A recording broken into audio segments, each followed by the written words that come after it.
When we activate the 8-voice programmer, we notice that at each note played, a different voice is activated here. We notice it by the bluish color of the cases here. If I play 2 notes at once, we notice that there are groups of 2 voices following each other. Same thing with 3 notes at once, etc. Now, you got to understand that for every active voice of this programmer, we can generate 6 different synthesis controls, and as with the keyboard follower, we don't have to use the default destinations here. We have access to the change menu by right-clicking, giving us the opportunity to choose among all of these destinations. Let's use 2 of the lines by default here. Let's take, for instance, the filter's frequency here. Draw a stair curve. In this case, each step toward the top will open the filter, and vice versa. Let's test this with the soft clipping function seen previously, and with a high resonance. The forward mode does the reading of the 8 voices from left to right in a cyclic way.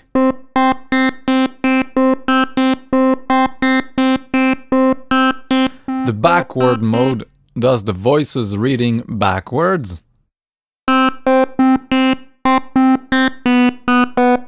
The forward-backward mode does straight and backwards cyclically.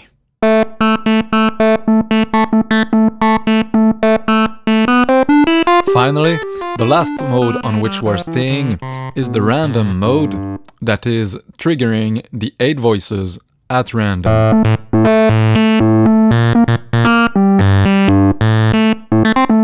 Even if 2 notes are played at once, we notice that the voices are selected at random at each finger push.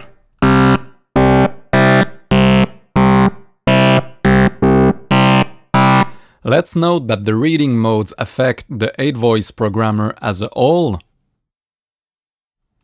Now, let's go on the VCA pan line and define voices that will be heard on the left, others on the right, others in the center. Here's a nice way to dynamize the synthesizer.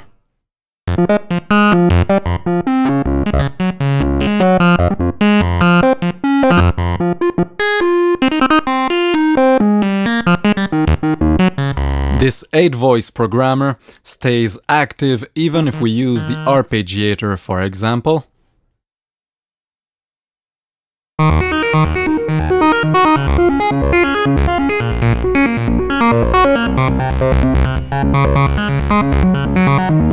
Let's get back to a starting preset in order to study the last major element on the synthesizer, the modulation matrix. As if the synthesis possibilities weren't sufficient, Arturia have installed here a modulation matrix, making the Oberheim SEM V semi-modular. We have the opportunity to put in place 8 couples of synthesis sources and destinations, which enables to obtain modulations that are not possible if we only consider the synthesizer's visible interface. For instance, let's suppose we want to modulate the sub-oscillator's pulse width here by the LFO1 without going through the link uniting the sub-oscillator to oscillator 1. This doesn't seem possible on the visible interface. However, via the matrix it's possible. You need to insert as a source the LFO,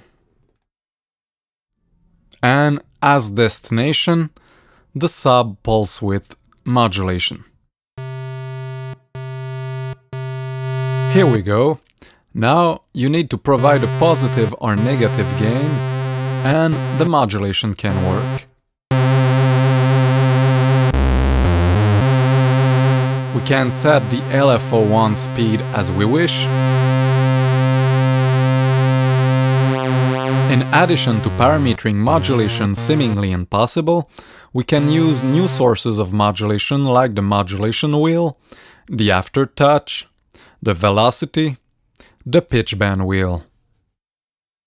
For instance, let's take as a modulation source the aftertouch and choose as a destination the LFO1's frequency. Let's give a little gain. Now, if once the note pushed, I create a certain pressure on my Akai MPK88 master keyboard managing the aftertouch, we'll be able to hear that this pressure, aftertouch, will provoke the effect of increasing the LFO's speed controlling the sub-oscillator's pulse width.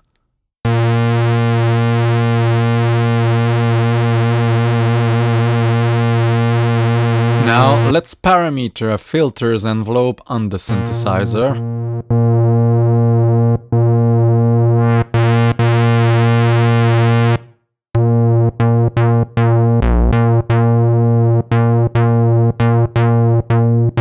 In the matrix, let's use the velocity so that the latter could control the filter's cutoff frequency.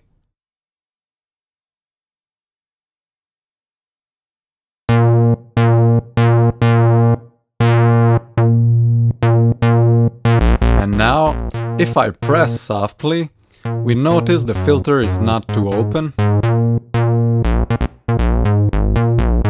Whereas, if I press hard, the filter opens at the attack, letting natural articulations.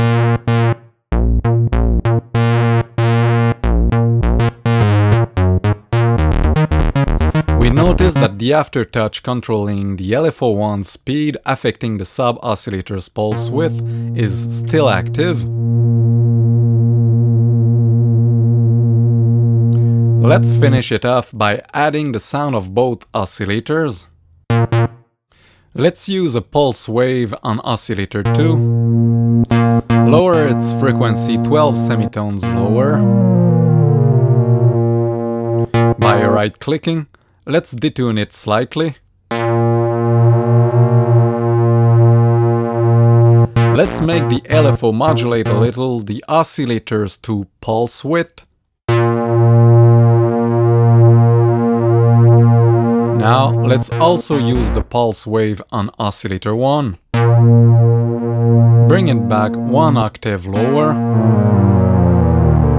And detune it also a little. Finally, let's adjust the final volume envelope. And voila, a very rich patch.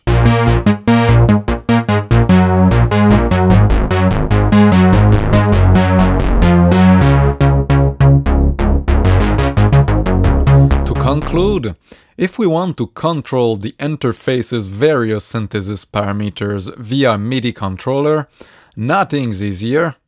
You need to engage the MIDI function here, select the SOT for function, here the filter's cutoff frequency, and to move the physical knob on our keyboard, and that's it.